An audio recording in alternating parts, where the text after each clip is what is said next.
Hello, everybody, and welcome back to the Classic Quest podcast. It's episode 52. My name is HSR. I am your lady friend, Bonnie.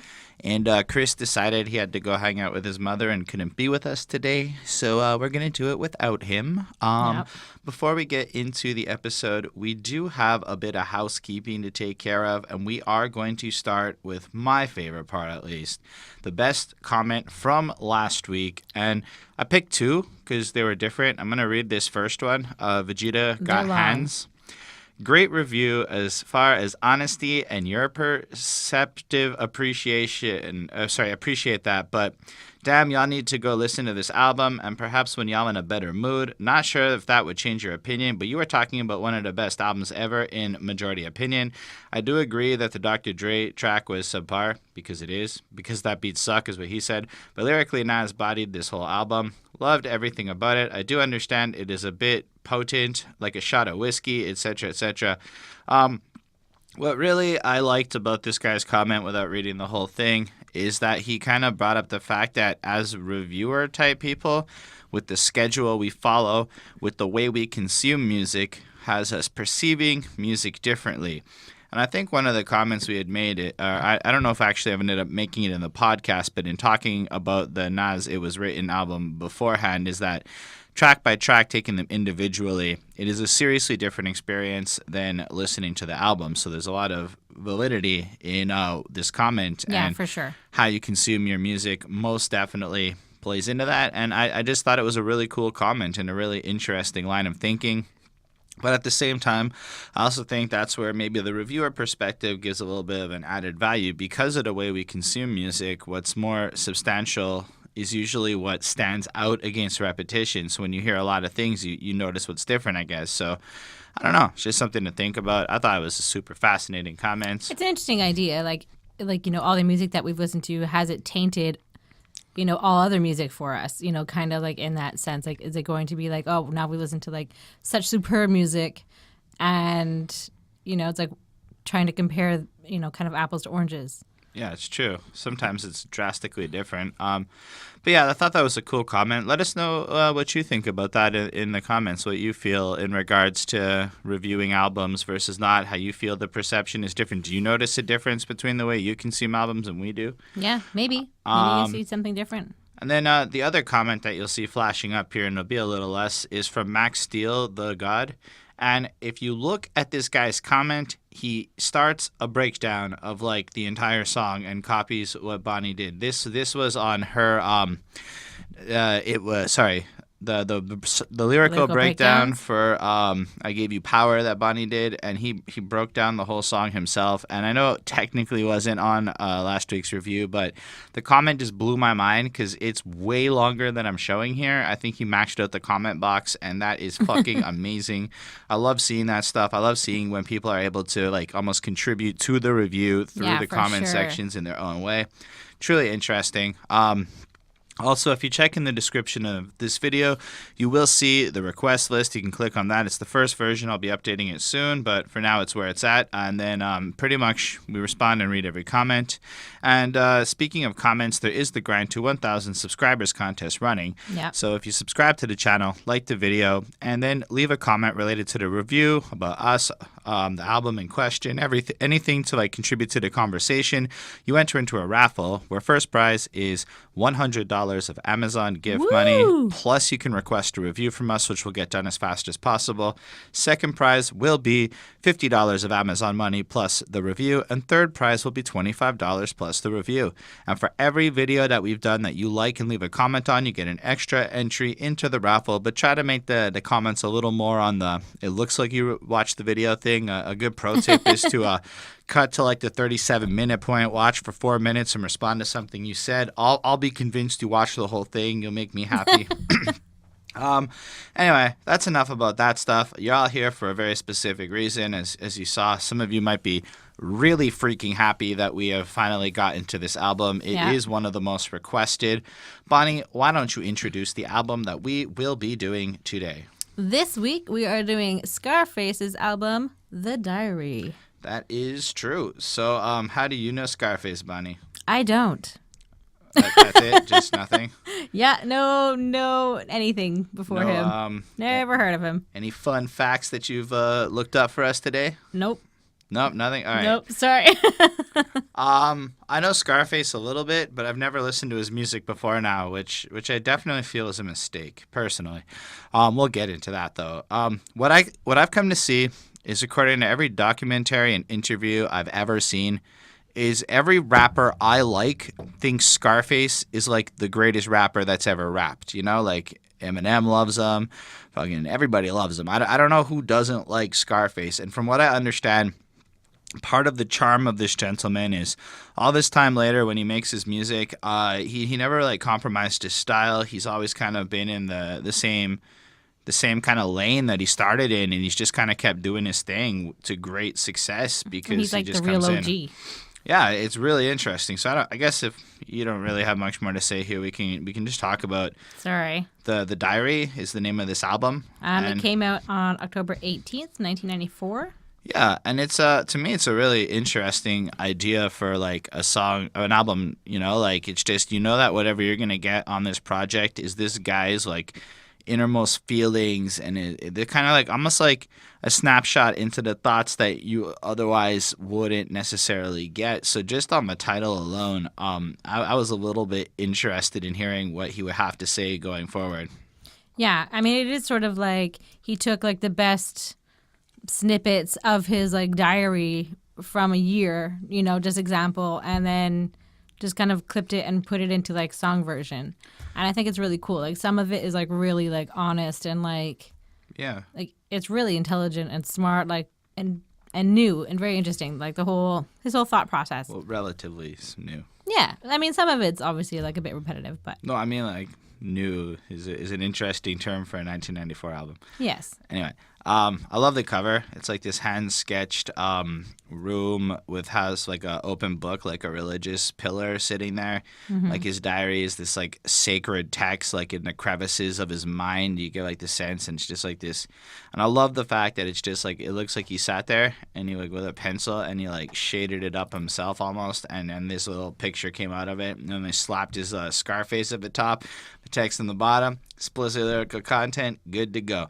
But I really think it's a cool cover. Like it really stands out in the sense that you haven't seen a lot like this. That's true. I mean, it is unique. It's obviously, I'm guessing his own, drawing style. I like how the door is open and kind of letting in like a bit of light into like the dark room, like kind of illuminating the book and like the pillar. I thought that was kind of interesting. Like, I don't know, like it's almost blessed, Right. Yeah, I mean that's about it, and it's a relatively short album too. So, and he gets into in one of his songs, he kind of mentions that he writes very slowly, and he's quite like meticulous and takes his time. And so apparently he wrote this in 1992, and then kind of like polished it off in like 1993, and then finally put it out in 1994. Yeah, and I think it shows the level of effort. I don't know if you want to get into it. Absolutely, let's do it. All right, so it starts with an intro. The Diary. How'd you feel about this intro? I liked it. I mean, it set the tone. It was kind of like creepy and intense, and it's sort of like a movie. And there was always something dramatic that was about to take place. So it's kind of it sets the scene, and then at the end, it's just like the whole thing's just instrumental. And at the end, there's just like a bunch of gunshots, and that's how it ends. And cussing. And cussing. Yeah. Yeah, I mean, that's about it. But I mean, I feel like it's like well composed at the very least. No, that's fair.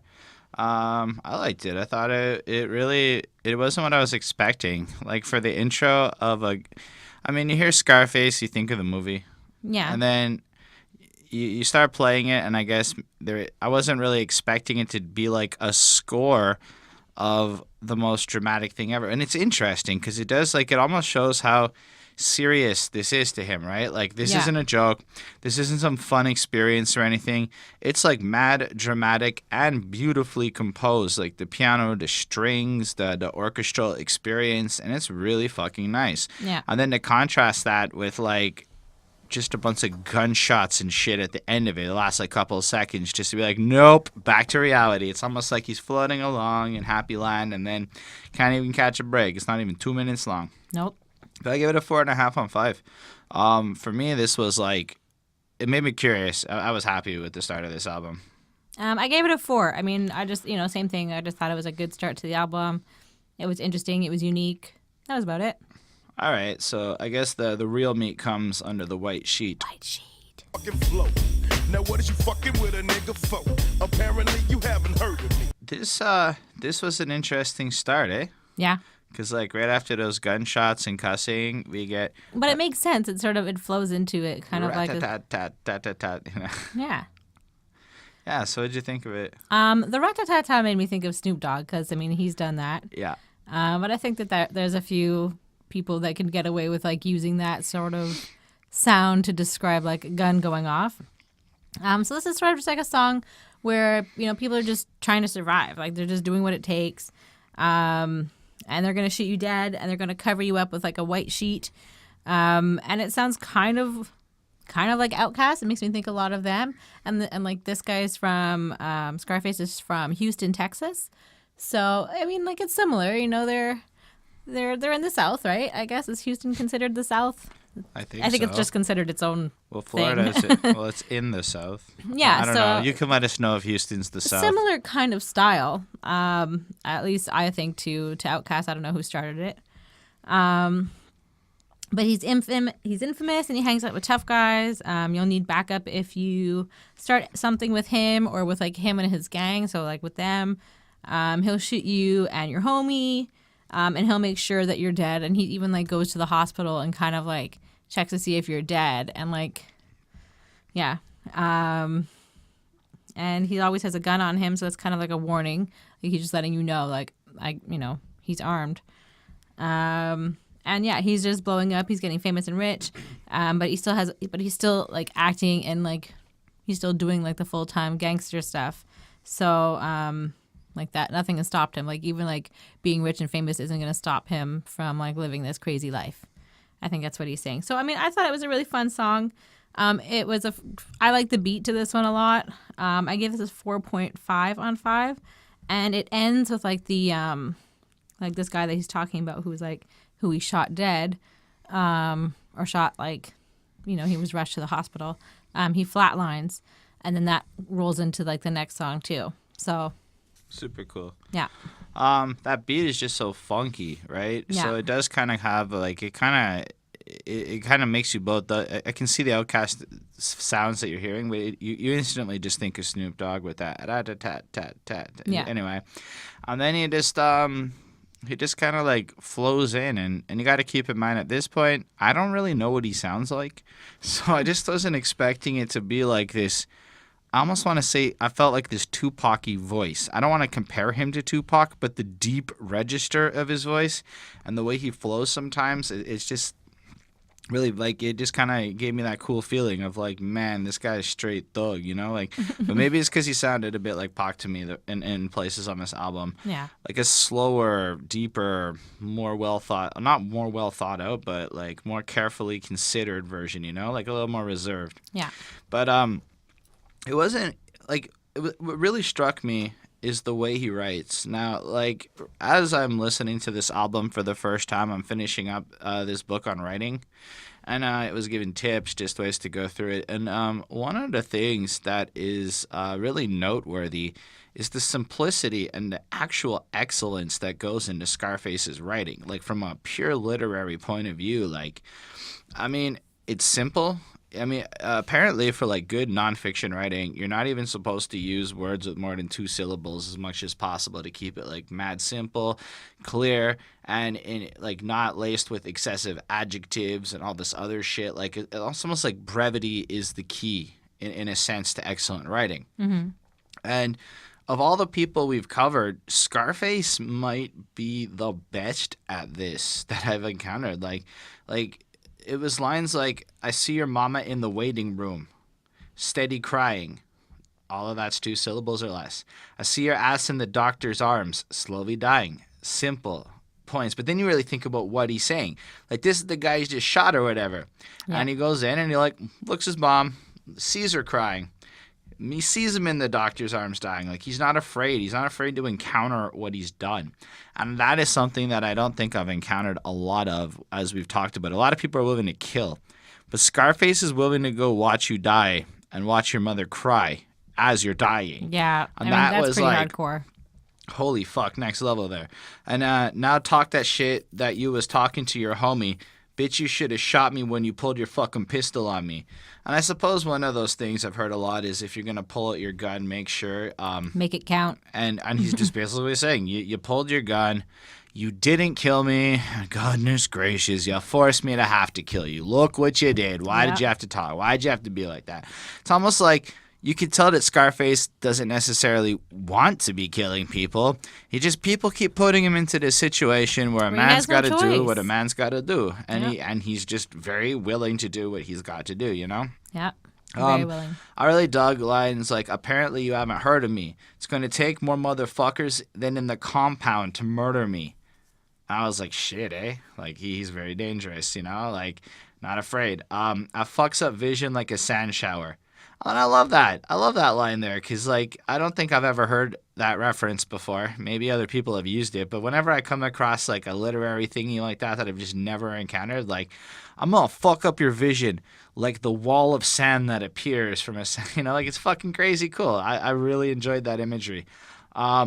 In general, you get the sense that he's willing and in some cases actually just killing some folk. He's willing to. He's going to go. Yep. And I think really what he's trying to drive home is Scarface is the real deal, oozing with the proper attitude. Other folk are fake, which is a surprisingly prevalent theme these days that seems to be talked about a lot, but was back then. Anyway, It's like I want to know who the fakers were. Because they're not actually, like, naming names. Who is the fakers? Like, who are the ones that are lying about being gangsters? Like, is it just because you got to keep in mind, we're in Montreal, Quebec, in, like, 2018. Who are the studio gangsters? Like, I guess in our modern era, I can pick a couple of names I think would qualify for this, but I don't know. It's just not the same world. Who would be, like, what's a bad rap album we could review? Like, what's the worst album you could find for us to do? It's just pure trash. Somebody who's like, I want to see you guys do who isn't a bad rap. actually, like, yeah, who's the fake gangster, you know? We don't know. You guys can help us with that, and we'll see what we can do there. But yeah, I gave this song a 5. I was blown away. The writing alone is flawless. The beat is enthralling. Like, you just put it on and play it again and again and again, and it just grooves proper. It's got like a good funk infusion almost. Yeah, like there's a lot of like funky type music on this album. Like, you can picture it in a nice candy car, but you also have this like edge to it where like you don't. Anybody and their brother can understand what the fuck Scarface is trying to say. I suppose, like, it's not completely laced out in jargon, so it's very clear. And, whereas some other people might code what they're saying or use a lot of vivid allegory and crazy whatever, Scarface is, like, the opposite. He's just the bluntest, and I love that shit. I think this is, like, the first album in a long time where I heard it the first time and I just couldn't stop listening to it because I was so fucking into what he has to do. Anyway, that's enough of that. I could ramble on all day. It's something I've seen. But there are no tears here. Nope. From yo, everybody's got a cat. And niggas try your ass just to see where you got your heart. So, for those of you who've seen Office Space and had not heard this album, you can imagine my confusion while on Genius seeing Michael Bolton from Office Space in the annotations for a second. Until I went and rewatched that opening scene where Michael's in his car rapping along to this super hard rap song that I didn't know the name of. That's no longer the case. It turns out it was No Tears by Scarface, and he has that interesting part later on where you just be like, he's all like sitting there doing it, and then some black guy walks by, so he rolls up the window, kind of slinks down a bit, and then as it comes out, he like relaxes and he's like, I got a killer up inside of me. I can't die. And he just like comes in like that again. He's just like the goofiest looking white dude ever. Probably is goofier than me. I would hope he's goofier looking than me. I never placed it before, so I suppose it's cool every now and again to learn the name of some song from pop culture that I'd never placed before. For sure. So that was my first realization of this song, on top of the fact that how does this start? You had said with the fact that it carries over, so this person's dead. Yeah. And he just starts like that. Now the funeral is over, and all the tears are dried up, and you're just like, oh. Like it just rolls done. right into that. Like he just flows in. And this one has no chorus or anything. It's just 2 straight minutes or so of him just going in on this really long, honest and like open piece of poetry, right? Like following up the dried up line, hanging on tape on the cut, getting fired up, looking for who pulled his pistol on my homie, an eye for an eye, so now your life is what you owe me. Fuck, eh? Like, yeah, he's out for revenge on this song. but like you just like to throw like almost a Bible verse into that situation, like oh, you killed my boy, well now you owe me your life. It's just like, I mean, you hear these things a lot, but sometimes when you hear it worded in a particular way, it just like strikes because again it's so simple. Or then look deep into the eyes of your motherfucking killer. Like we're still following. This is the first 5 lines of this song. Yeah. So not only is he coming for you, but he's making it mad personal. Wants you to look right into his eyes. And then he goes, I want you to witness your motherfucking murder. And you're just like, Ugh. holy shit, eh? Yeah. Like you just picture him like, no, you're going to look at me. You're going to look at me as I do this. Ugh. And since he wants to kill, then your ass has gots to fry, but ain't no police. Therefore, your ass has gots to die. Yeah. Like where they're from is just that dangerous and empty and void. Like there's no consequence to it. So he's not leaving any witnesses. You know, he says that too. yeah, no.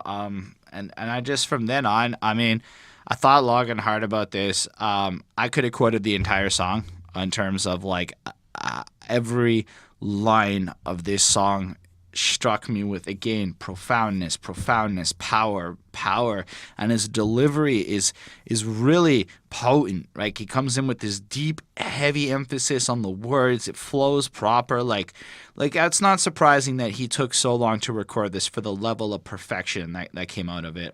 Yeah, that's true. The other line that really did it for me was that I got this killer up inside of me. I can't talk to my mother, so I talk to my diary. I mean, I can't say I've heard lyrics in any song ever that hit me quite as hard as something like that. Like, 'cause it's so relatable. Maybe the killer isn't necessarily a killer. It's your violent and angry side. And so it's really something Like, anybody you have, and their like, brother no- can actually relate to. Anytime that you've ever wanted to cuss off somebody, but you kept it inside and then you wrote it out somewhere else, well, that's the same thing to me. And I thought it was like amazing that Scarface could help me relate so well while he killing people, and I'm not doing that, but I can still get where he's At least coming he's from honest about emotionally, it. you know? Yep. I don't know. I going off the deep end. I find myself face to face with myself while I'm sleeping. I see your picture of my head and my handshake. You can run, you can hide, but there's no escape. Like he's so obsessed with this person. He dreams. He's fixated on them. It's like it's his mission. He's going to do this. There is nothing else that can be done. Like, I mean, across the board, I won't say I was afraid of Scarface, but I would definitely like. He's one of the first rappers where I genuinely feel like he might kill me if I fucked with him. Just me, as another, like as a civilian, not involved in any of that shit. Well, you know, he does prefer killing white people. That is something that gets said at some point. Mm-hmm. I don't know, man. This is another 5. This song is. I would say this might be one of my new favorite rap songs of all time. I think this song is so bar for bar flawless. Nothing about it annoys me. Everything about it's perfect. I don't know. Well, I can't express how much I like this song. All right. That's cool. This song I think had to do with, I mean, from what I read, I wasn't really sure, was with a friend dying, and apparently there was a double homicide, and there was a girl and a guy that were both killed. So I'm not sure. I'm guessing it was the guy that he was more friends with. Okay. That was his homeboy that got killed. So he's trying to find the killer, and apparently they didn't find the killer for years until he confessed. They couldn't figure out who it was. So he's just trying to find the killer that did this so that justice is served, because he doesn't think the cops are gonna actually take this seriously and look for anybody. So he's gonna go do it, and he's gonna get revenge. And he's really serious about finding him, and there's a whole gang of people that are waiting to find this guy too. Obviously this one guy had more than one friend, and so all of his friends and all his gang members are wanting to like get the revenge. So they're gonna find whoever it was that did this, and they're gonna like, well, he's gonna die. And he says, I've got the mind of the man in the mirror, so I'm looking back at me vaguely. And so that just made me think of like Man in the Mirror by Michael Jackson. And like that's like somebody who's like trying to change and trying to be better and trying to make better decisions and whatever. And I just kind of, for me, like I just kind of thought it was funny, because he's quite violent. And I guess he's not really trying to change into someone better, but he's looking at himself, but it's like he's so angry and he doesn't know who this angry killer that he's looking back at or that's looking back at him like in his reflection. He can't even recognize himself. Like he's just so different from like maybe who he feels like on the inside, because he's obviously like a sensitive guy if he's like writing in a diary and stuff, right? Like not that I'm like saying that that's like for sensitive people, but I think that if I'm not mistaken, he's also like bipolar and actually mentally ill a little bit. Oh really? Yeah. I don't remember exactly. I think it's bipolar, but he does have a few actual issues that he's got to work through on top of all of that. Okay. I mean, that makes sense. It's kind of fair. And like maybe like his extreme side of things, maybe that's where that comes from. So yeah, I just think that it's interesting. Like he's just sort of like the top dogs. Like they're all gonna, like nobody's gonna like beat them. Like he's gonna find them. And he thinks about finding this guy day and night in his dreams, like when he's awake all day long. He just wants to find this guy and kill him.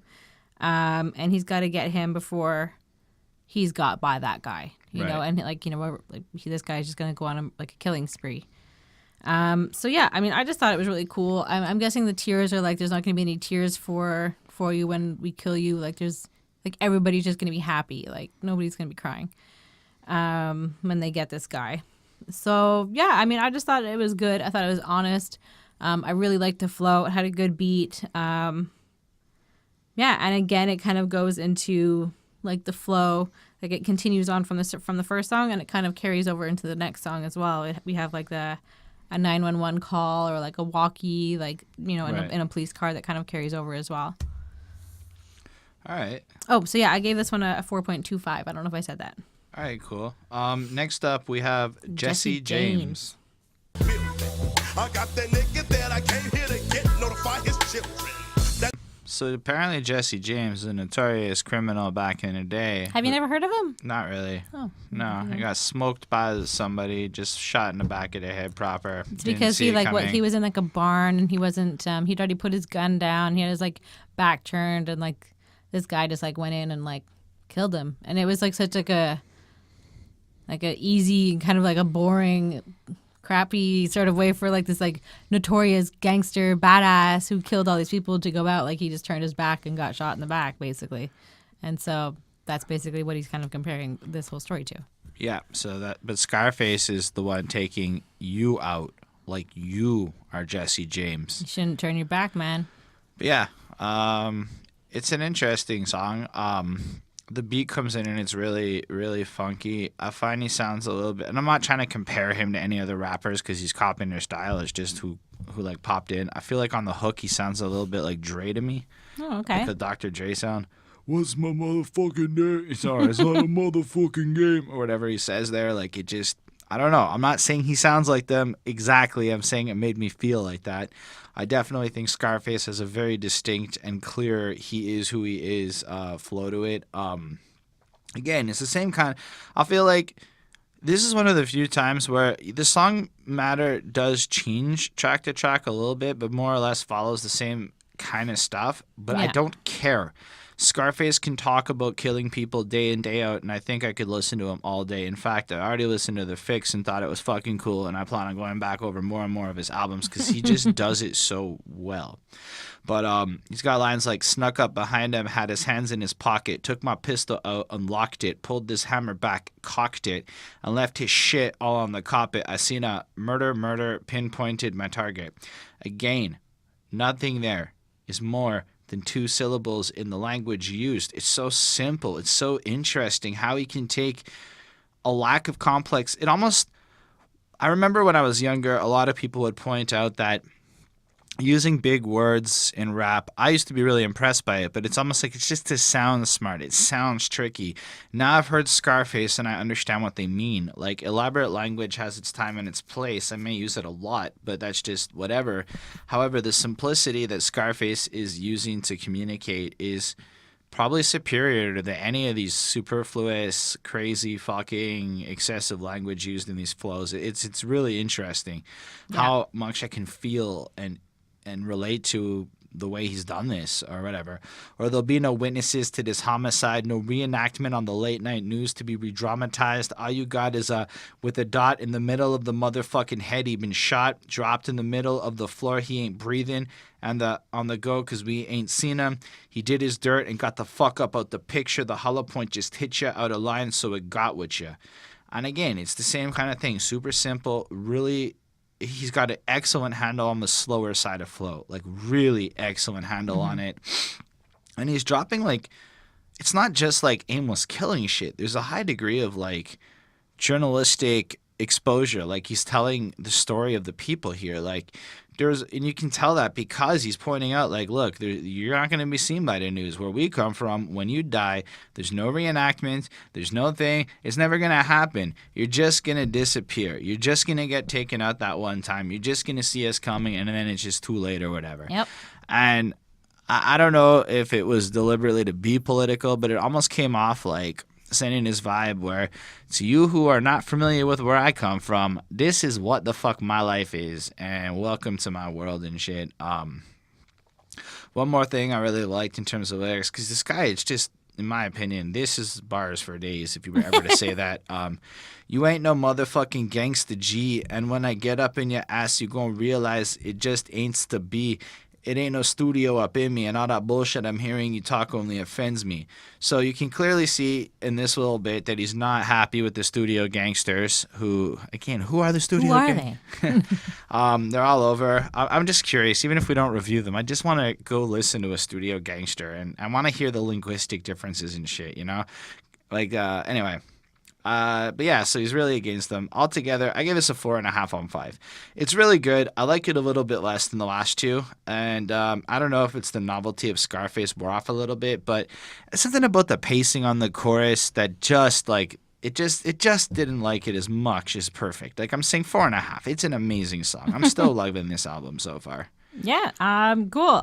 So yeah, this is basically a story of killing a guy.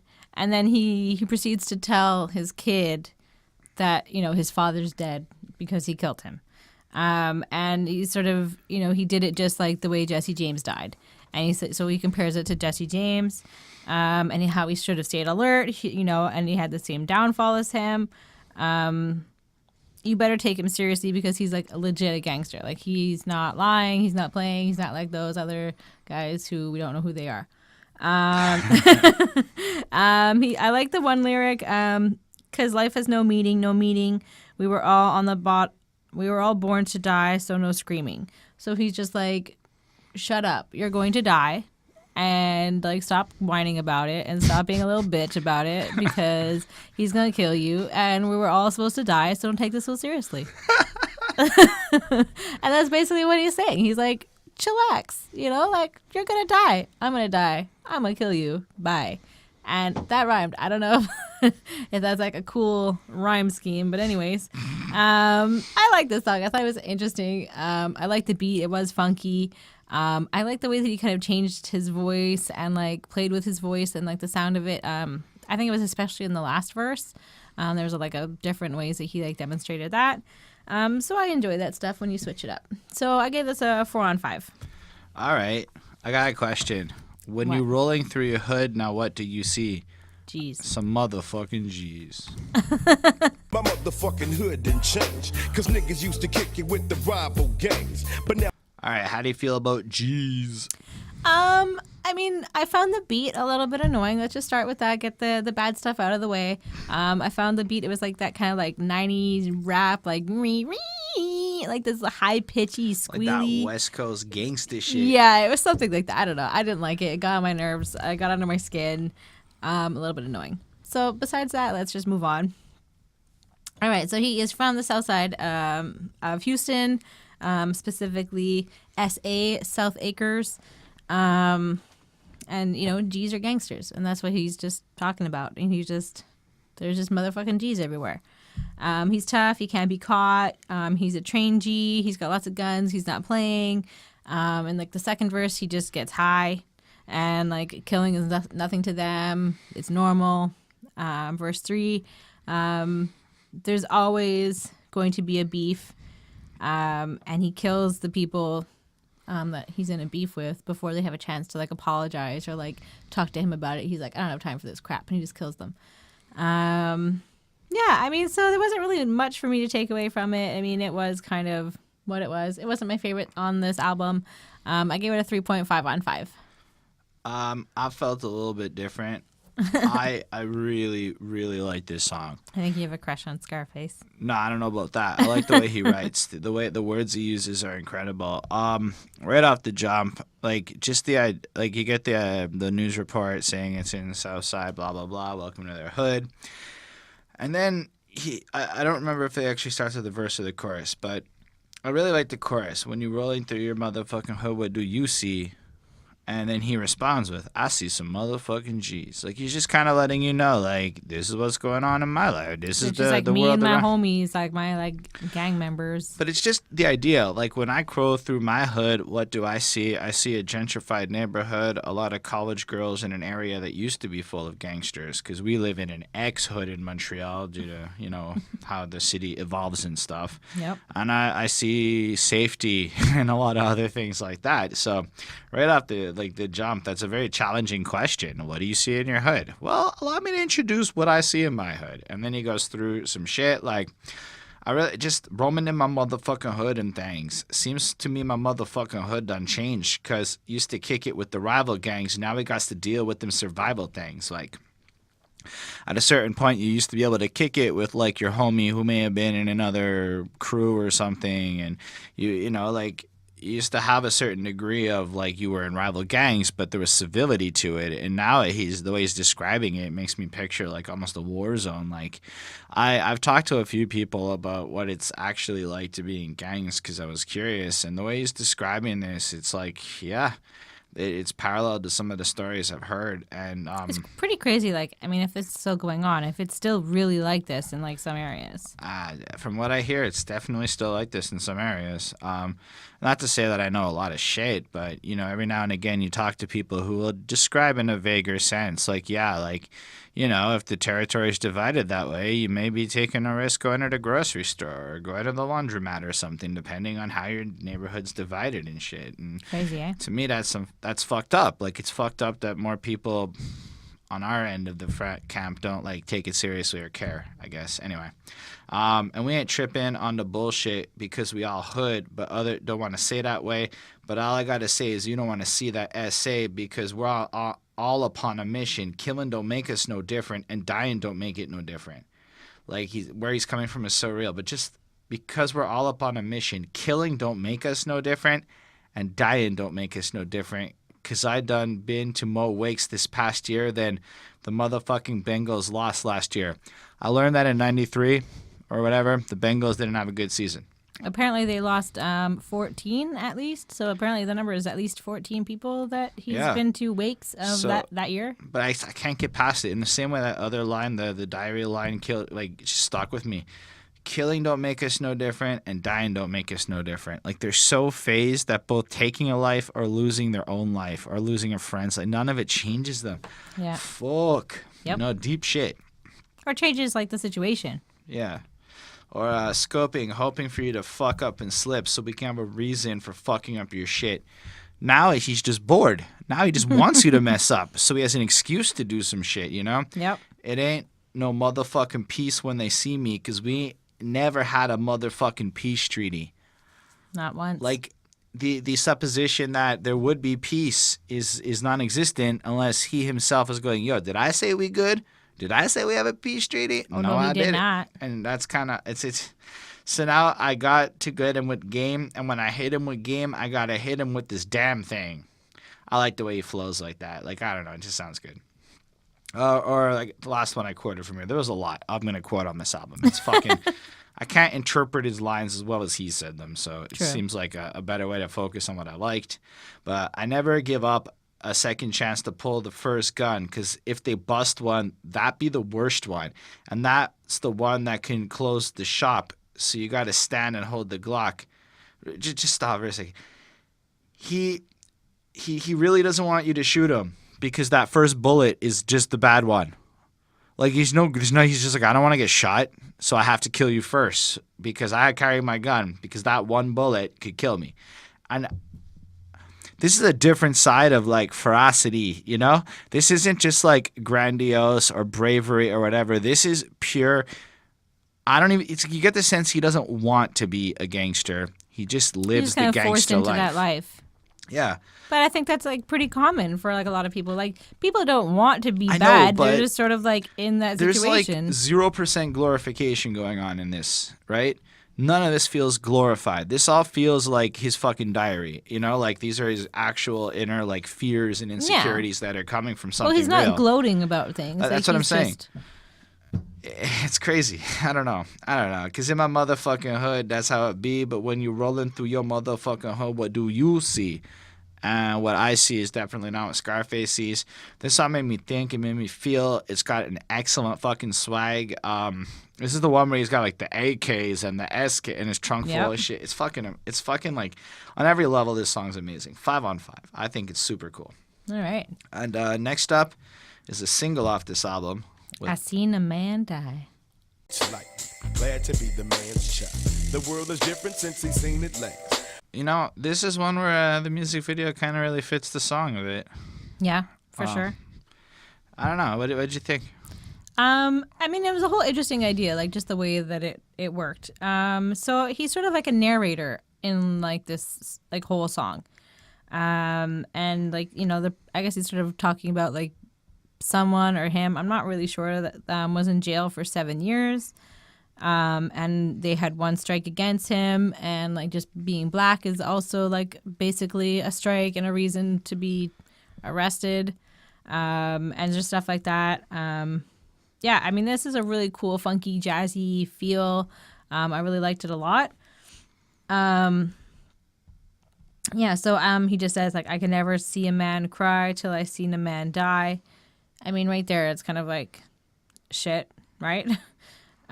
He's seen people die, and like maybe you're kind of wondering at the end if this is about someone that he's killed, like specifically, like you're not 100% certain. It probably is. I kind of took it like it wasn't so much that he killed somebody, but because the last line is, I never seen a man cry until I seen that man die. And I got the feeling that he witnessed something, you know, like he saw the hardest motherfucker he knew kill somebody, or somebody near them get killed, and then somebody else cried. Or maybe whatever. he had to kill this guy because he was, Maybe. I don't know, he had to almost kill like a friend. Yeah. Or someone he could like considers like his equal. People on the internet who know, let us know. I'm waiting for that comment where you put the lol in it or whatever, and you comment on how we're goofy and don't know stuff. We are down with that. Go for it. Yeah. Yeah, and so he's just kind of saying that if you're gonna have like this memory of this person dying, and like that will haunt you, and like that will like live on like for as long as you're living. So it's kind of living through you in that terrible memory that haunts you and like gives you probably like nightmares and stuff, right? But he's just kind of like, just accept it, just accept death, like you're gonna die no matter what. Again, like the same sort of like carefree or almost expected death, like not to take life so seriously and just do whatever you need to do to like survive because you're going to die basically. Yeah, and he also says that you should like reconnect with God before you die. Like, if you have like a chance, if you have like a second before you die after he's going to kill you or whatever, connect with God for like a second or whatever, do what you have to do. Yeah, so I mean, it was a really interesting story. I thought it was a cool story, kind of unique. I gave it a 4.5 on 5. Yeah, so like the story kind of starts off and there's a little bit of a skit of a guy and another guy smoking pot in jail. Yep. And they're getting out. And Well, one of them is getting out. and one of them is getting high. And then they leave, and he gets out, and his dad picks him up, and it just starts like his appreciation that he's his dad's son, he's still alive, and his mother sent him letters and shit. But then the story picks up, and he's like, so he's calling up his homie who done came up, living lavish now, they dealing with the same stuff. And Maybe he's talking about his father. I think he caught up a friend who was involved with him in the same kind of stuff before, you know? Okay. And then had that attitude that who he was worth land. And with that fucked up attitude, he killed his first man. And you're just like, oh. So I guess he does a robbery or whatever, like in the video, and he kills his first person. But now it's different. He done did dirt. Like, his whole life is officially changed because, you know, he realized killing men meant coming up. But it still hurt. Like, you get the sense that this is a good kid who was just trying to make a little bit of money, went one step too far, killed this person, and now he's got to live with that, and it hurts. And but he became a man in that moment almost. Like, it's like he grew up, but it destroyed him at the same time. It's fucking crazy. Or yeah, that line, I never understood why I could never seen a man cry till I seen a man die. It's just such a powerful fucking line. Like, to know that you're coming from a place where literally the only thing that can even make a man cry is death is fucking insane, you know? Like, it's the equalizer and all that. And then the wordplay on this, I think it's the second verse. Imagine life at its full peak. Then imagine lying dead in the arms of your enemy. Imagine peace on this earth when there's no grief. Imagine grief on this earth when there's no peace. So I did both of those things. I was really like caught in it. It really made me think. Because, yeah, man, if there's no peace on the earth, like the only way there would be peace is to get rid of the grief. But instead, we are kind of left in this world where there's grief when there's no peace. It's just fucking great. Everybody's got a different way of ending it, and when your number comes for souls, then they send it in. Now your time has arrived for your final test. I see the fear in your eyes and hear your final breath. How much longer will it be till it's all done? And he's just like, you just picture him. Like, this guy's seen people die a lot, you know, and he's sitting there and he's watching this individual struggle to stay alive and shit. And then, like, and I get the feeling this protagonist's life of dirt catches up. He gets hit. Now he's in the hospital in that last part. But you're kind of scared of dying, so you hold on and you keep on blacking out, and your pulse is low. Stop trying to fight the Reaper. Just relax and let it go, because there's no way you can fight it, though you still try. And you try till you fight it, but you still die. But you'll still die. Yep. And it's just like this like creepy, like overhanging shadow of death. Like, it's like waiting over all these people. And I think that's part of what makes the Scarface thing interesting. It's almost like every one of these songs is so closely associated with death. It's not so much the shooting or the killing. It's the death side of it all. Like the personal relationship with death that he has, that he's sharing with us, where a lot of other people might describe the hardships of the street, and they might talk about death in a certain way. Scarface is almost obsessed with death in a romantic sense of it. Like, yeah, that's true. He's almost come to terms with the fact that he's going to die a long time ago, and is confused why other people aren't ready to go, and is something I felt a little bit here. This song's a 5. It blew my mind. And the music video is so good.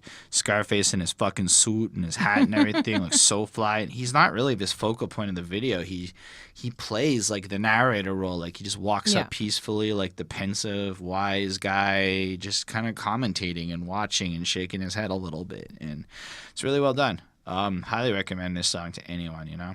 Yeah. All right, I guess that's another one who bit the dust. All right.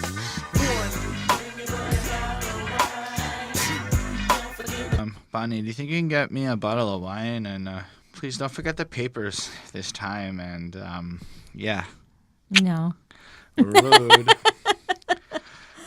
Yeah, what do you think of this one? I mean, it's a super funky beat, right? It's very funky. Again, it reminds me of Outkast. It reminds me of The Far Side, who was also like, you know, similar like sort of sound, I guess. So it's just sort of like the rules to live by, like things that you need to bring, you know, when you're hooking up with people. So he doesn't care if you still have a boyfriend, you know, as long as he's not around. And he doesn't care if he's got a lady, because whatever. He's not concerned with that. And like, he's gonna hook up, and so he's like planning to hook up with this girl, and then he just like reminds her, be like, oh yeah, so right, show up with, here's like the list of things you don't forget to bring these things before you come over. So it's basically just booze and weed, alcohol. Yeah, I guess that's it, right? It's just booze and weed that there is. So it's kind of annoying, I found, because it was a little bit like repetitive at the end. I mean, it still sounded funky and cool, but it wasn't my favorite one. So 3.75. That's fair. Again, what I like about this one is it's a little bit less depressing, which is nice to see that Scarface does have other things in his life going on. He's getting laid. He has a couple of really tricky parts of his flow here, where he shows he's clearly capable of doing some of the faster, trickier stuff and chooses not to, is what we get a glimpse of here. Mm-hmm. I mean, yeah, he meets the girl, like, and then he kind of like brings the chorus into the story. So first he's like calling up some girl, I think, or whatever. He meets the girl, and then he says, "Come over," and he's gonna lay down this line to her or whatever. Yeah. Then his boy comes on over, and then then they're all in the jacuzzi and shit, and his boy comes in, and before the boy gets in, bring a silver bottle. Anyway, it's just fucking fun. Like, he goes through that. This line's like, "I called my homie, told my homie it's on, got a few hoes that want to moan and groan." Again, he's following this really simple language, really awesome, blunt, to the point, anyone can get it. They on the way, and I just hung up the phone, and we gon' be like Marvin Gaye, getting it on. That is awesome line.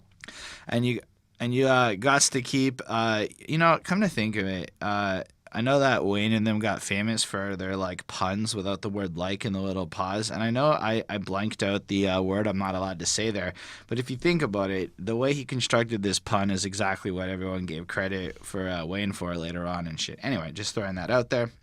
And you guys to keep your head right and make these bitches feel at home, because these bitches got their head tight.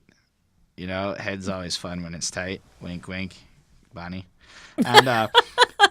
And just kick back, follow my...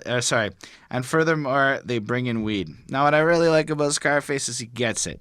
Not only is he bringing the girls over, but he's getting them to bring over the pot. So he's not only getting his dick wet, he's also getting the ladies to supply... He's getting drunk and stoned on their supply. Exactly. So that's a real pimp right there. That's what I'm saying. Scarface does this thing. I really liked also when he's like cock busting at the seams of her Daisy Dukes, ass fatter than a motherfucking quarter horse. Ready to take one of these bitches to the slaughterhouse. I've never heard anybody describe banging girls like that, but I love it. I love it. Got my shirt over my dick because it's hardened to fuck. Scarface is the best. You hear all these guys go on with their lame ass fucking sex bars all over modern rap. Scarface is going to take that quarter horse to the slaughterhouse because his dick's just so big his shirt can't even... Fuck off, man. It's so good. I did find the chorus at the end a little loopy, and it's fun. It continued on for like a minute. And it's okay. Like, I could see how Scarface literally dropped these lines to girls and stuff. And it was... I could see how, honestly, he was like, I'm fucking tired of, like, saying this shit. Here's what I'm going to do. He records this track and literally goes, I could say it to you, but check it. I'm saying it to you. Points at the car playing and uses the song to get laid. That would be hilarious if that is truth.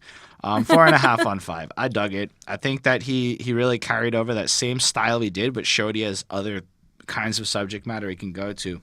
Such as Going Down? Well, he could do that. Bitch, fucking bitch, play gas, bitch.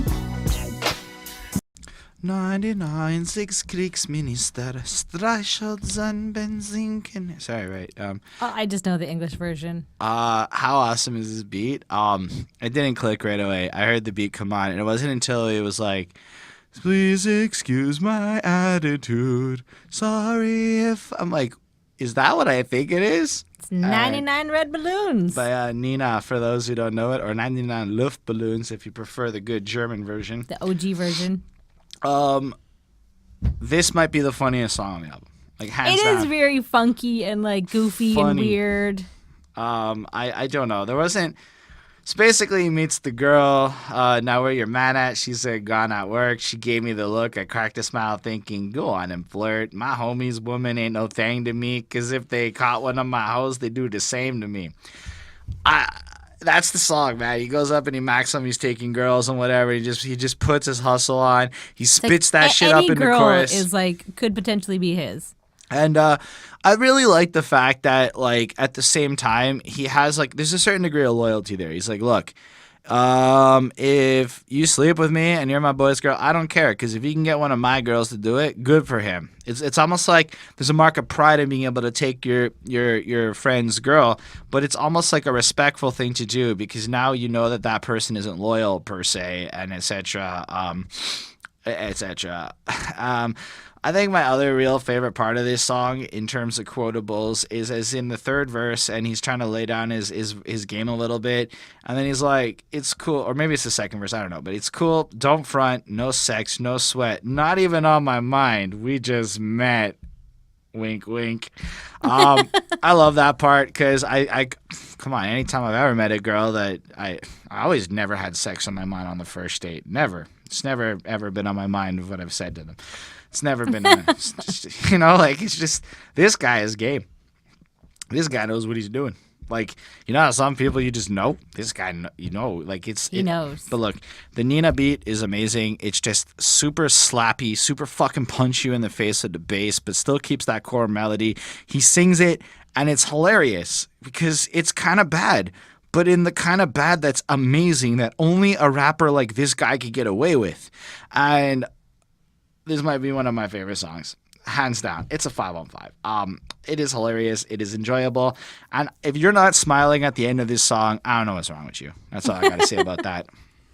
So yeah, it's basically just about a girl cheating on a guy, right? I mean, that's basically like the whole song. It is a very funky beat, even though it is like 99 Luftballons. It is like a funky like like it sounds kind of like that. Yeah. It sounds like porn music, I guess, in like a sort of weird bubbly way. So it's just a weird love song. So he's obviously very excited by this girl, and he's just kind of like, you can't keep beautiful girls to yourself. They need to belong to me. Like he's just kind of saying like he's gonna have sex with them, and like it's going down. And is this not the best "I'm gonna fuck your girlfriend" song you've ever heard? Yeah, it's interesting. It's fun. He talks about from 6 till 9 he'll be having sex, so that's also kind of like a double entendre. It's a 69 obviously. He just sort of good on him for 3 straight hours. Yeah, if that's true. Keep your eye on your girl because he may just steal her, and like that's basically like the whole thing. So I gave it a 4.5. It's goofy, it's fun, it's entertaining. It's like who's not gonna enjoy this song? All right, so one time for your mind, yo. All right, let's do it. 3 victims. Double pass. 3 Police say murder shows. I love the way this starts with this like beautiful sounds coming on, but really you have to listen to like the newscasts and stuff that's happening under. So there's a warrant out for somebody. There was serial killer. There were exaggerated murders. Yep. You hear the cops then proceeding to actually arrest somebody and kind of go in on them. And the whole while this like darkness is being described vocally, it is just like the most beautiful fucking music behind it. I give it a 4. It's a really cool interlude. It does serve well to take us out of Sexland into the more serious topics that we'll get into on the next track. Does its job well as a little skit thing. Yeah, I mean, I agree with you. It's good. And I think that he goes to like change the channel because he's kind of like, ugh, enough of this stuff. And it's just like the same thing on another channel. Is that what he's doing? Yeah, I think it's just like it's just like nonstop, right? It's just gonna keep talking about this kind of stuff. So yeah, I give it a 4 on 5. It was good. It did its job. I liked it. Let's move on. All right, so Hand of the Dead Body is the next track, and Bonnie is excited for the featured guest. Devin the Dude and Ice the Cube. Must be stopped. We got this whole motherfucker on the mission. Now the whole I mean, I'm certain everybody watching this knows this, but for those who might be younger, don't know this. I think there's a fair amount of people who haven't listened to this before. No, I mean the context of what's happening in the world, because this track is really against the government's attack on hip hop, Yep, right? And 100%. It's quite a political message. And I thought it was really cool because, so those of you who don't know, the United States went to war on hip hop in the early 90s. And this was Ice Cube and Scarface's response a little bit. I mean, right off the jump, we got this whole motherfucker on a mission. Now the whole entire world's got to try to come up with a quick decision. Media pressure, pushing, making this big thingy. Yep. They claim we threats to society. And now they're calling on the government to try to make somebody quiet. And then, okay, so it's kind of contextualizing the government's trying to silence these rappers. But then the next line really drives it home to me. Gangsta Nip, Spice One, and Tupac never gave a gun to me. So gangsta rap ain't done that shit for me. I even seen white folks from the River Oaks go to get the gat. Like, he's basically saying, gangsta rap didn't make us gangsters. It's not like Tupac put the gun in my hand, motherfucker. White people do this shit too. What the fuck are you saying? Yep. And that's what I took from that. Another part of that verse that I thought was really good. Let's peep the game from this different angle. Matt Dillon pulled his pistol every time him and someone tangled. That's some TV guy. I can't remember which one it was from. Some TV guy who clearly cat people. But even if you watch the show F is for Family and you watch like the fake show that they watch, it's kind of just some American cop white guy hero who just fucking shoots everyone to resolve all his problems. And this was what was actively on the television in the whole 80s, 90s, like all these white guys just blasting motherfuckers on TV, which is something really worth pointing out, Yep, for sure. So why you criticize me for the shit you see on your TV that rates worse than PG? So it's like they're criticizing him specifically for rapping about literally what they watch for entertainment. And he's right. And think about it. How can a bunch of white people watch The Wire but have a problem with hip hop? Throwing it out there. Yep. So David's got a silver mag while listening to Brad, David Duke. Then David's got pissed and kills his dad. David Duke's got a shotgun, so why you get upset because I got one? Sorry, I guess the first David is just a regular David, followed by David Duke. So yeah, this David guy kills somebody, and then they're like, well, look, your Grand Wizard has a fucking shotgun. Why are you mad because I got one? And that's really fair. Yep. Anyway,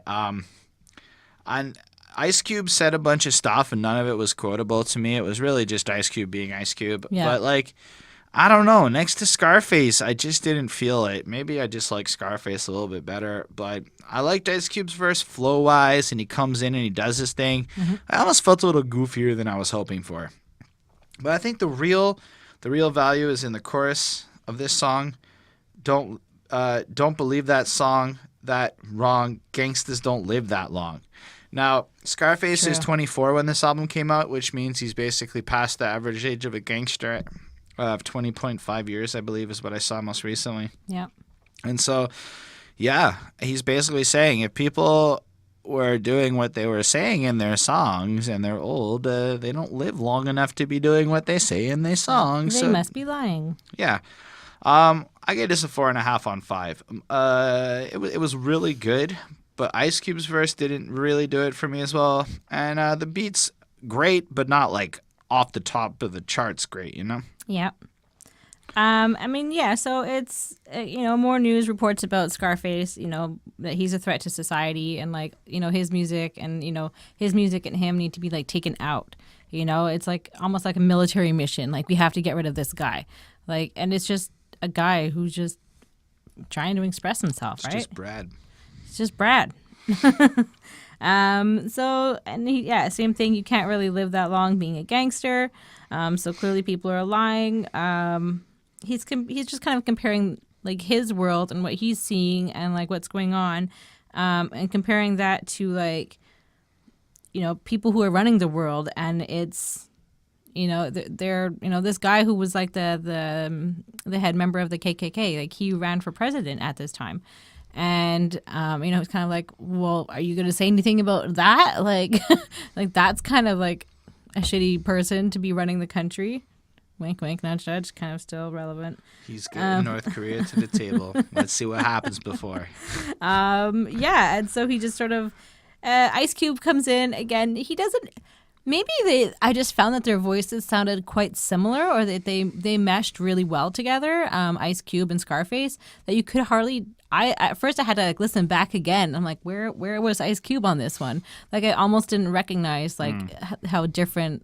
I find that their voices are quite similar actually, or there's performance voices. So yeah, but yeah, Ice Cube comes in and he's just kind of talking about how he too is gangster, and he's just kind of saying that, and he criticizes sellouts. So it's a common story. It's a cool story. 4.5 on 5. All right, so next up is Mind Playing Tricks 94. And watch out for the G's and fools. Cause the homies that I thought I had see me. So this guy is a remix to the 91 track Mind Playing Tricks by Ghetto Boys. Fun fact, Scarface wrote 3 of the 4 verses off of Mind Playing Tricks, and then other guys wanted to be involved, or there's a whole story that I'm misquoting a little bit here. End of the day, part of that process led to Scarface wanting to be a solo rapper. So I guess a few years has gone by. He grabbed that original beat and gave us 3 whole new verses to go on. What I like about this song that's a little bit different is each verse is kind of an isolated page of like if you're picturing his diary, it's like each one is a little page, a little snippet of stuff that's going on. Like verse 1 is a little bit about how his like mom's kind of just tripping about like the way he's living and shit, like. Well, as if you're a mother, you can only imagine like what that would be like. And he does start off by saying his mind's still playing tricks on him, but it's a little bit different now. But my mother always stressing that I'm living wrong, but I got my Smith & Wesson because I'm getting growing, and they're looking at your little boy's success, and I've been thinking I'm dealing with too much stress. Like, wow, man, he's like talking almost to his mom, like saying I'm doing kind of well these days, and so there's some problems. So I stay up on my P's and Q's, which is a great thing. Like, who says that anymore? It's like when you watch your grammar and you're fucking perfect. It's pretty awesome, No, it's not your grammar. It's your please and thank yous. Thank yous.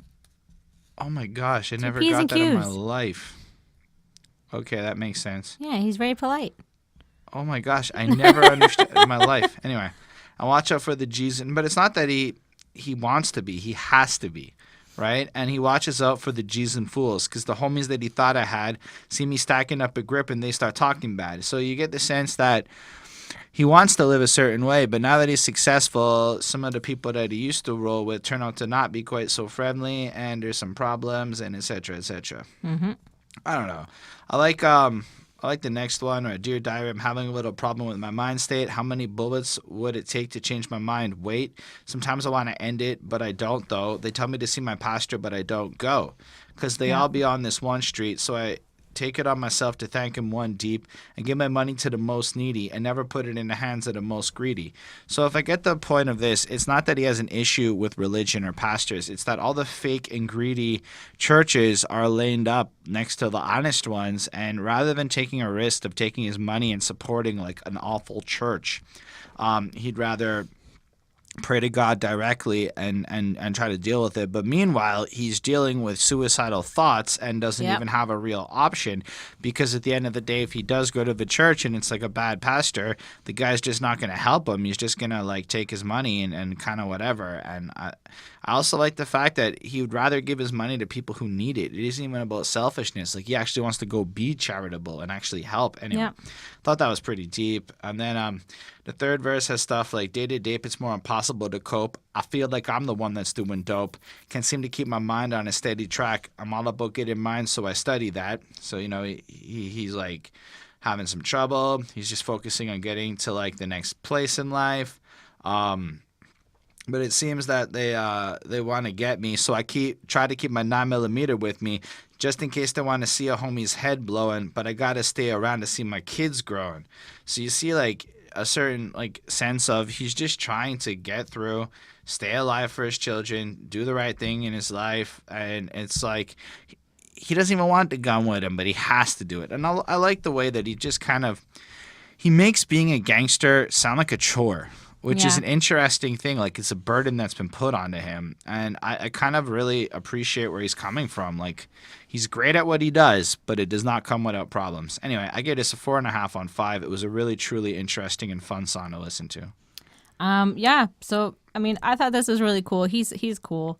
He talks about how polite he is, and how he must have been foolish when he was younger, and how he keeps going. And like, again, he talks about how he even wants to kill himself. And I mean, that's pretty sad, But I guess everybody has like bad days. But I'm guessing, if you're killing someone, you're gonna have more guilt and more stress and more, stuff going on in your life and in your head. And if you do have any morals, and he's clearly like, Christian, and he's told to go speak to his pastor. So he obviously has a pastor if there's one that's his, right? But he doesn't want to. He doesn't want to. Maybe he also kind of doesn't want to deal with it either. He just kind of like, let me just move on. We're all gonna die. He's very like that. So, but he's very good. He's very moralistic. That he does stand for something. And I think that he's just kind of coping. He's just kind of coping with like the whole situation in his life and like his stresses and like with like the suicidal thoughts. And so he's just kind of like lying, and like his mind is kind of playing tricks on him. So he's kind of like tricking himself into thinking that he's better, maybe, or, he just thinks that he's like happy, or he thinks of other things. He also talks about this girl who like probably regrets having dumped him, and like sees like his like rise to fame and like success and like all the money that he's making. And he's kind of saying like, I bet your mind was playing tricks on you now, because now that that's what the third verse is. Yeah, because she's at home with her mother, and she dumped him, and he's just kind of like, whatever, that was a foolish move on your end, and you're gonna regret that, kind of like he's saying that. I thought this was like, his sort of like smarten up kind of song. It was very honest. I really appreciate that. It's not my favorite song. It's not necessarily something that I would go back to, but I am still giving it a 5 out of 5 because I think it is really great. It's really honest. It's really pure. Awesome. So let's talk about the title track now. The Diary. You step on a line and watch a motherfucker push you, 'cause you came at me the wrong way. So somebody comes up and challenges Mr. Scarface to a rap battle, lets him know he can smoke him. So Scarface puts on his hard hat and goes in. Who are you playing? And that's what this song is. It's just pure blast against this individual who tried to threaten him in a rap battle of sorts. It's basically just a blast of one long verse, unless I'm mistaken, and really great, upbeat, really faster tempo. Like, it's a heavy-hitting, harder song almost altogether. It's less emotional and more ferocity. Impactful, I think, yeah. But it still brings in clever lines like avoid no, 'cause be human. I squeeze the trigger and be moving, but I don't point it in the air and pull the trigger. Why? I'd rather point it at your ass and watch the die. So like, man, he's not afraid of anyone because people are human. He's not afraid to squeeze the trigger and kill you. If he's going to pull his gun out, he's not doing some dramatic shit like putting it in the air and firing off shots. He's going to kill you. I gives a fuck about your teammates. When it's all said and done, you're going to wish you never seen Face. He doesn't even care if you have a squad. And then I realized Face was like him at a certain point. At first I was confused. Scarface, get it? You know. So you better get your shit right. I'm from the state where you rarely see a motherfucking fist fight. And it's all about the gun blast. So you can miss with that bullshit you spitting with your punk ass. It's the diary of a born killer. Don't have to worry about me falling off this because I'm a strong. Don't my regard of the hard. Anyway, he's basically like, interesting how in some places fist fights resolve things, but in Houston apparently guns are. Like, I never even thought of that. Like, maybe this hood's about guns, that hood's about knives, over there's nunchucks or something. Like, that's exaggerated. I guess, but like, maybe. Just the idea that like the way you might resolve But some I think shit also with that like, guns are more common in like Texas and Florida. Like, yeah. Or whatnot, isn't it? Oh, it's Houston, Texas, right? Yeah. That's Texas. Yep. Yeah, so I guess guns are pretty prevalent there compared to other places. Yeah, it's an interesting thing. So in a place where guns might not be as prevalent, maybe beatdowns are, or maybe culturally speaking, murder happens more or less frequently based off of different factors. I don't really know anything about that. Only that Scarface let you know that they don't resolve shit with fighting. It's bullets. And I thought that was super powerful. This is, for all terms and purposes, the last song on the album, and it's a great way to go out. And then it just kind of ends with like a little skit at a guy like, oh, I don't want to rap you now. And he's like, well, I see everywhere I got to go, blah, blah, blah. And then he like lights one up and laughs. And that's just kind of what ends before it goes into the last track thing. Yep. I get it's a 5. I thought it was beautiful. Cool. Yeah, I mean, you kind of summed up a lot of it. I mean, it's just interesting, like thinking about, the line, this is the honest diary of a born killer. And it is interesting, like that would be, I guess, sort of, I mean, obviously I think that would probably be like a best-selling book if that was like, if a born killer released their diary. I mean, that would be crazy. I'm sure it's already been done. And this is where he mentions that he prefers killing white people, but he'll kill a black person if he has to, but he would prefer to not kill his own people. So, I mean, that's kind of like the first time I've heard that in any of these rap songs. I mean, that they prefer killing. I mean, if they're going to pick and choose who's going to happen, it's just interesting. Yeah, and he smokes weed at the end. I mean, this song was interesting. It was just sort of about like, this guy challenging him to like a rap battle and then him killing it and killing like this guy basically in the battle. And like he didn't even want to like perform at the end. He was just like, nope, not doing it. And yeah, that's it.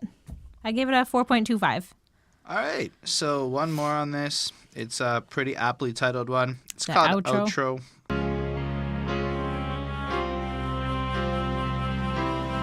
Kind of sounds like the graduation song, eh? It made me think of, if anybody can think of what this name of this song is, I couldn't find it when I only know a little bit. Something on a Sunday morning. It's like an old school song. I don't know if that, Von Lindell, I'm counting on you. But yeah, I mean, it's instrumental. We've got drums, we've got piano. It's sort of like a dramatic ending. Something has maybe come into fruition. Something's taking place, like he's moving forward. It kind of has that same sort of beat. And it's similar, if not the exact same as the beginning. Like I listened to like the intro like right after listening to this because I was like, and there are like a few differences, but I mean, nothing too crazy. The intro serves more of a build up, and this is more of a build down. But it's like the same basic instruments and like sound that's used. So I mean, like I said, it's dramatic. It's just yeah, I mean that's it. I mean it did what it did. It's just instrumental music, and I gave it a 4 on 5. Yeah, I feel similarly. He laughs at the end. Like, that's the last thing you hear is him laughing. Like, it's just over. But it really, again, it's from the contrast of the harshness of this album to just the sheer beauty of this intro and outro. And it took you on, brought you on a journey, and now it's bringing you back out to the world. And, like, it's almost just a joke to him when it's all said and done. Yeah. I gave it another 4.5. I think it's well composed and really fun to listen to. Really nice altogether. I don't have a lot more to say. It's kind of a really... What'd you give the album? I gave it a 4.6. Wow. It is a really great album. There's very little on it I don't think is stellar. In fact, I think a lot of these tracks are deservedly 5s. A few of them maybe not as fun as the other ones. But like from No Tears to G's to like The Diary, like there's just...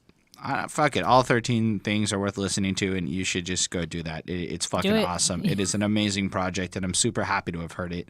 And like it was just cool seeing like everybody like requesting like this specific album of Scarface's like so much. So I'm glad that we're doing this and making making dreams come true here, So I gave it a 4.21. That's an 84%. It's interesting. It has a unique style and really cool, interesting messages. And just a different feeling and like direct message that he's putting across and like where he's coming from. And he obviously has a different story than anybody else in the world. And I think that his is really cool to listen to. So, yeah, I like the way that he raps. I like the way it sounds. It was very funky. I enjoyed pretty much the whole thing. All right, cool. So thank you all for watching. We really appreciate you being here with us. Don't forget to let us know in the comments what you thought of the review, what you think of Scarface, how you like the diary. Give us our knowledge. What's the next Scarface album we should do? It's not going to be next week, but we're going to go back to it. Yeah, so give us your thoughts. Like this video if you enjoyed it. And if you also subscribe, you enter the contest if you do that trifecta, which is awesome. On that note, we'll wrap up now. We'll catch you again next time. Chris will be back next time, and life is good. Have a wonderful week, everyone. Bye, guys.